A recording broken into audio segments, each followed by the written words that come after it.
Nagu siit laua pealt näha, siin on mitmeid erinevaid droone ja nendel on erinevad pakendid või siis kohvrid. Ja selle pakendi või kohvri eesmärk on drooni kaitsta. Pakin nüüd selle drooni kokku.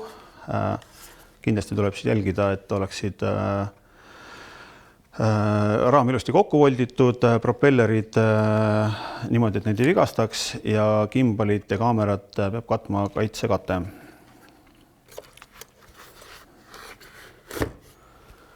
Selline kohver mahutab hõlpsasti kõik drooni osad.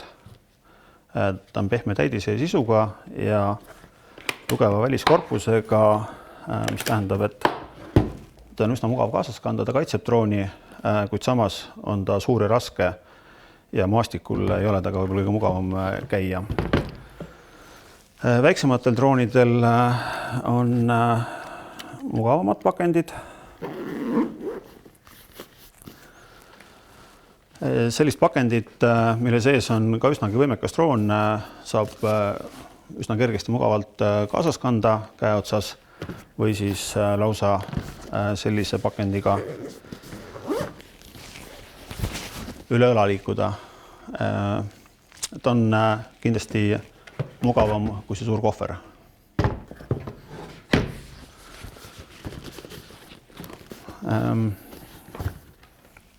Kui nüüd on tarvidus minna maastikule või metsa sellise suure võimsa professionaalse drooniga ja see kohver ei ole kõige mugavam, siis on olemas ka spetsiaalsed seljakotid.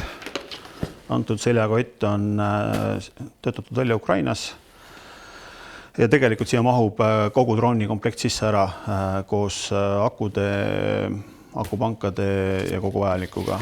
Ja sellega on juba üsna mugav maastikul liikuda.